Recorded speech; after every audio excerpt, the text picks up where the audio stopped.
A frequent question that I've had asked to me, especially recently with everything that is going on in aviation. I think most of us know if you're involved in this business in some way, shape, or form, it is absolutely on fire right now. And I constantly am getting phone calls now or having people reach out to me about how to get started in aviation. And I think it's a great question because, especially if you're not in this business or if you don't have a family member that's involved in aviation, it can be a really difficult place to start, and it can really be very cost prohibitive, or you can make some seriously costly mistakes.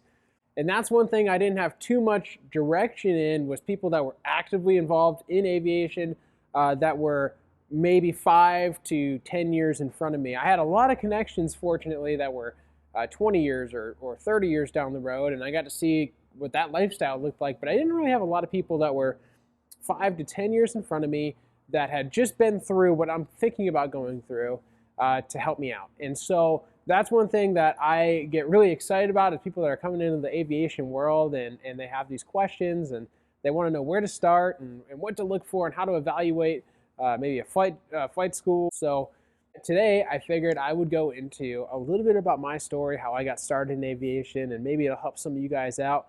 I'm definitely not the expert on everything aviation, but I can share what my story has looked like. And so I decided to get into this world in 2011, so about 11 years now, and I jumped into what I thought was going to be the best, and truly I had an amazing experience. But I went to Embry-Riddle, and I think it was an unbelievable experience for me. I was extremely blessed to be able to go to a school like that. I know not everybody gets the opportunity to go there, and for me, it was a huge thing, and I was super excited about it. And I couldn't have had a better experience at Embry-Riddle. But I always caution people about that process, especially nowadays, because the financial aspect of it is absolutely insane. And the amount of money you can spend going to Embry-Riddle today is astronomical. And it can be very difficult to see that payout, especially if you're really paying for all your school on your own, or you're getting loans. I think that can be a really financially difficult path that you're going to take. And I would not encourage everybody to necessarily go down that path, especially if you can't afford it. So there are so many great flight schools out there, and especially the way that the aviation world is today. And all we can really say is what's going on today. It's a super cyclical realm. It's a super cyclical business to be involved in. But as of right now, it is extremely hot. And I don't think that's really going to change anytime soon or for the foreseeable future. So what I would encourage people to do is start checking out some flight schools, especially in your local area. That would be a great spot to start, is to go out to your local flight school, take a discovery flight, and just find out if this is something that's even for you, if this is something that you are excited about actually, and it's something that you feel like you can do. I think doing that discovery flight is really important. If anything, what I keep telling people when I'm talking to them on the phone is, I haven't had any aviation enthusiasts go take a discovery flight and get discouraged or get turned away from it. So if you're a big aviation enthusiast and you know that this is something you're going to want to go do, taking a $150 or $200 discovery flight is going to be the best thing for you. A, to figure out, yes, this is something I want to go do, or B, this is so much fun. You know, it's just that first milestone. I still remember my first discovery flight at 16. And just had an amazing time. It was so cool, just flying actually a little 172, just like what's behind me, and getting to see what that whole thing is all about. And so from there, there's so many cool flight schools for you to get into. I wouldn't be super hardcore about your private pilot certificate and necessarily being pressured or forced to go to a flight school like Embry-Riddle. And I'm just using Embry-Riddle as an example. There's so many other flight schools out there, so many great university programs. There's a lot of really excellent schools out there for you to check out. But I wouldn't feel pressure to get started in your private pilot certificate in those places. Once again, for the same reasons. You might not actually really feel like you want to do this as a career path, maybe you just want to go learn how to fly, get a private pilot license, and fly around and run out and grab burgers and go to the beach on the weekends. Maybe that's more your style. And getting a private pilot certificate somewhere else is going to save you a ton of money. And in these programs, really sit down and think about it. Don't just go off the advertising campaigns or all the hype that that a lot of these flight schools will give you. Really sit down and identify what the program is all about, and if it's going to fit your learning style. That's what's really cool today, is there's so many different flight schools with so many different learning styles and ways of teaching, that one program might not be a good bet for you, or another program might be a really good bet for you. And so sit down, evaluate multiple schools, and figure out where you want to go. For me, fortunately, getting involved in an atmosphere of pilots and people really excited, it was the coolest thing. I absolutely love doing that. I love going to Embry-Riddle and experiencing that, and just being around a bunch of people that were just amped up about aviation. Anytime an airplane flies over Embry-Riddle, at least at our Prescott campus that I was at, everybody would run outside, especially if it was a cool airplane and some kind of like F-18 or A-10 or something, and they'd run outside and class it was like an appropriate pause in the class. Everyone could leave and go look at it. And that's just a pretty cool atmosphere for sure. So after I graduated, I decided to go out and get my CFI. And we've had a lot of people on the channel that have not necessarily gone that route, but I want to share my route as a CFI. That was 100% something I did not think I was going to enjoy. I didn't think I wanted to be a CFI. I always had control problems in the airplane, not necessarily controlling the airplane, but I just didn't get excited about somebody else flying. I always would get really uncomfortable when my flight instructor would maybe demonstrate things like accelerated stalls, or even as a private pilot or a student pilot, I got nervous about some of these kind of stall series and things like that. And I decided to go pursue my CFI, and about that same time, I went out and I took upset recovery training, and I also did some basic aerobatic training, and once again, scared to death, and decided to just kind of guts up one day and go jump into the airplane and go do that. Absolutely transformational in my aviation path.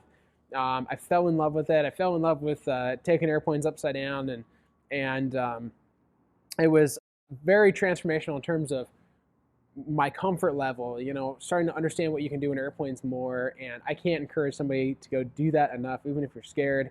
I absolutely was terrified. And so the first time I went up and did it, it was incredible. Incredible experience. As soon as we started doing some of the maneuvers, it just totally, I always tell people it's kind of like I had a glass box around what I thought my flying skill was all about. And I just shattered that glass box. I shattered the glass box in terms of what I thought an airplane could do. And just very, very cool. Very grateful for doing that. And I also have an amazing instructor that was able to take me up and do a lot of that stuff. And so I got my CFI and started flight instructing. I went from Embry-Riddle, and then I went to a small little private school. And finished up my CFI over there, which was a really just totally different experience. Just completely opposite from a big university program. I was at a school with, just maybe a handful of students, a handful of airplanes, and it was a good learning experience. I learned a ton from going through those programs because of if you've ever been to a big university, they kind of call it a bubble. It's like the Embry-Riddle bubble. I've heard the same thing with schools like UND, where there's this bubble and you haven't really figured out what the real world is yet. And so this was my real world awakening of what it's like flying in the real world, just a little taste. And I finished up my CFI over there, and I immediately got hired on at another big flight school out of Deer Valley, Arizona. And wow, it was a cool experience because it was a blend. It was a blend of what I had experienced at Embry-Riddle, and it was a blend of what I had learned from kind of a small mom and pop flight school. Because really it was both of those. Most of the management had been from a major flight school like Embry-Riddle or UND, but it was also still owned by a local mom and pop operation. But at that time, from the time I started, we were probably around like 250 students or so a year.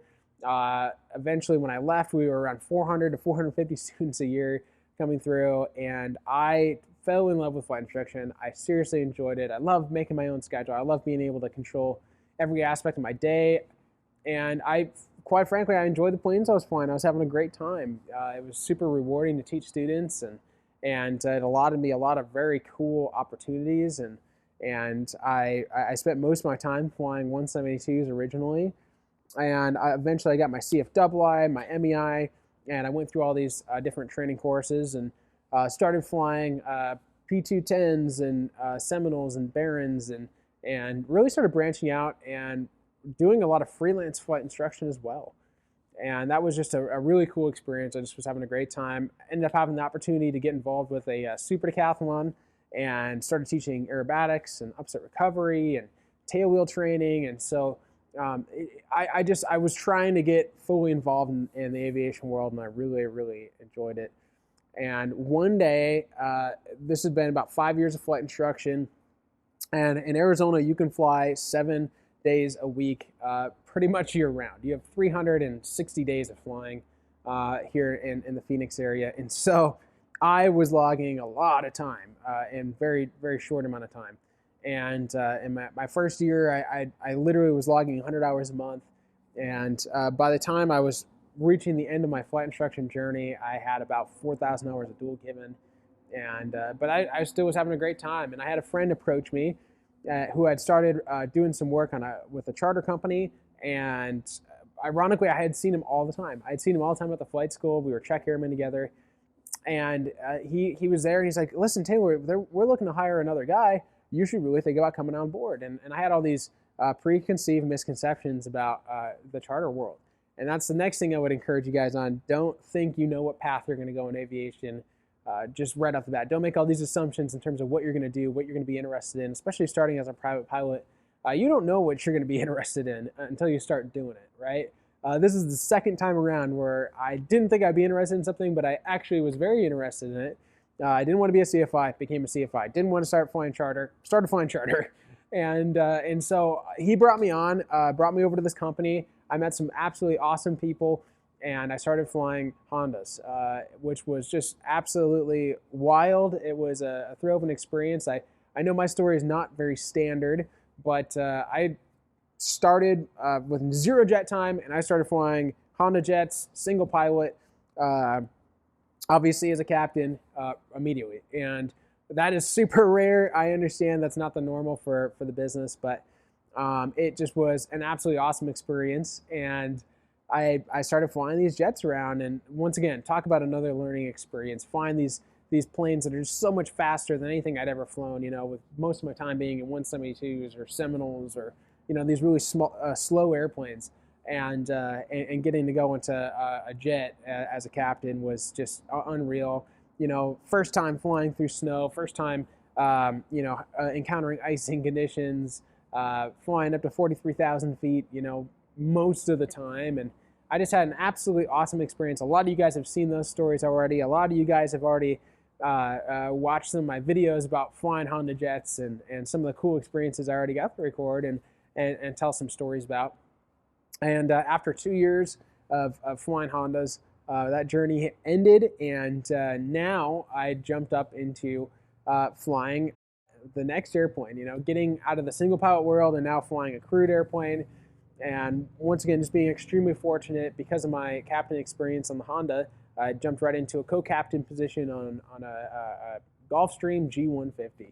And what a wild opportunity. It doesn't really, I keep pinching myself that I haven't been forced to sit in the right seat for a few years, but that is the way that the market is. It is just everybody's trying to get pilots in. Everybody is trying to find qualified candidates to fly these airplanes, and it is a great time to get in it.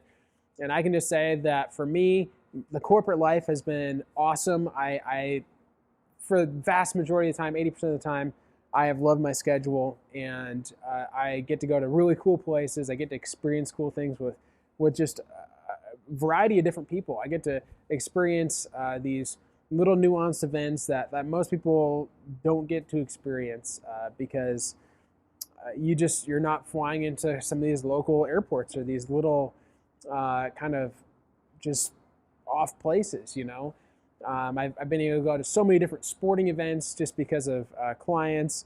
and where they want to go, and you get to experience these cool parts of the world that maybe you've never even heard of, or that you didn't think would be very cool, but you get to go experience it in a first class way. And so I personally have loved the corporate side of things, and it's just been an incredible experience. I would do this whole wild journey all over again. I may have changed some of my initial flight instruction or my initial training environment just to save a little bit of money because really it wasn't needed. I didn't need to have the absolute most expensive training to have the best training. There's a lot of great programs out there that are not $250,000 to get all your training and a degree. And so that would be my recommendation to you guys, and what this process looks like. Don't get so hung up on where you think you might want to go. It's always great to have goals, but don't think that that's the end all be all. And I think the more that you get around this world, the more you're going to love it. And the community is just amazing. I think the aviation community is just pretty dang cool. Yes, some people can be jaded, but for the most part, there's just some incredible people in this business. And I'm excited to have more of you folks coming in and getting started in your aviation journey. Hey gang, here from Hangar Talk. Thank you so much for plugging into the channel, liking, subscribing. We appreciate all you continuous subscribers, and we can't wait to see you on the next one.